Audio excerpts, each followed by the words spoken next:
Dalam 3 minggu lepas kita heboh dengan isu beras tak cukup, ataupun sebenarnya beras yang ada ialah beras import yang telah naik harga, dah jadi mahal. Jadi timbullah pelbagai pendapat dan cadangan macam mana nak selesaikan masalah beras, tapi kebanyakan pendapat kata-katanya ke laut. Dan saya terpanggil lah untuk memberi input berkenaan dengan masalah beras. Input berkaitan sesuatu yang banyak orang tak tahu, dan saya rasa tak terlambat kerana masalah beras masih lagi berlaku sekarang. Okey, masalah dalam menganalisa masalah beras ni ialah orang pergi kepada pengeluaran. Dikatakan sekarang ni pengeluaran tak cukup untuk memenuhi permintaan. Permintaan ni orang makan beras lah kan. Jadi pengeluaran dalam negara tak cukup, kita kena import. 40% daripada keperluan beras tadi diimport daripada luar negara melalui Bernas.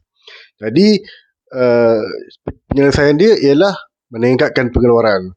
Adalah yang kata okey, Johor, Melaka pun nak kena buat tanah untuk sawah padi. Kemudian Sabah, Sarawak kena buat sawah padi. Jadi banyak pendapat-pendapat yang mengarut lah bagi saya lah. Jadi kalau kita nak faham masalah beras, kita kena lihat kajian oleh Khazanah Research Institute pada 2016, di mana dia pemakan beras ni, permintaan daripada orang yang makan beras, kebanyakan orang yang makan beras ni ialah pendatang daripada luar negara, pendatang asing lah. Dan pendatang asing ni ada yang izin dan tanpa izin lah, tapi kedua-duanya ialah pendatang. Dia bekerja, dia pekerja asing. Jadi dianggarkan mengikut kajian tadi, pada 2016 saja ada 4 juta pendatang asing di Malaysia, dan mereka makan sebanyak hampir 500,000 tan metrik tan beras. Jadi pada masa sama, jika dibandingkan dengan perbelanjaan untuk beras di kalangan pendatang asing dengan orang tempatan, warga asing tu jauh lebih tinggi. Ada dalam RM60 sebulan dia belanja untuk beli beras. Jadi dengan kata lain, beras ni sebenarnya subsidi ke, siling ke, ataupun kita hasilkan dalam negara ke, semuanya kebanyakannya pergi kepada pendatang asing. Okey, dan ini sebenarnya adalah konsisten dengan apa yang berlaku dalam sejarah. Okey, dua buku ni mengandungi sejarah berkaitan padi dan beras di tanah Melayu, dan dia memberi jawapan lah kalau kita baca buku ni. Sejak 1824, penjajah British membuka ladang biji timah di Perak dan negeri-negeri lain di tanah Melayu. Dan siapakah buruh-buruh British ni? Pendatang daripada negara China.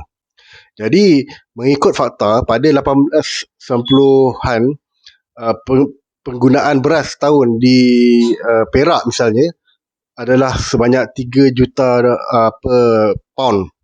Tetapi pada 20 tahun kemudian, setelah industri biji timah ni berkembang, dia naik 2 kali ganda menjadi 6 juta.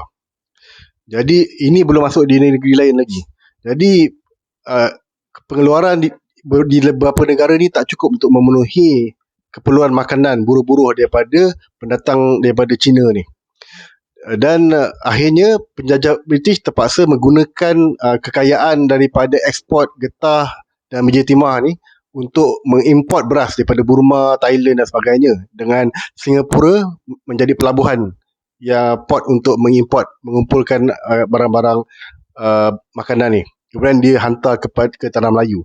Jadi dengan kata lain, import besar-besaran beras dan padi hanya bermula ketika British datang dan membawa masuk pendatang asing. Ini adalah sama macam sekarang, cuma pendatang Cina dulu dah jadi rakyat Malaysia sekarang. Kita sekarang ada pendatang Bangladesh dan sebagainya lah. Jadi ini yang fakta yang kita perlu lihat tengok. Sebab dalam buku tadi pun, kalau kita baca tadi pun, bukan isu pengeluaran. Sebab pengeluaran ni macam mana pun dia tetap akan terbatas. kita mesti menguruskan permintaan bukan pengeluaran.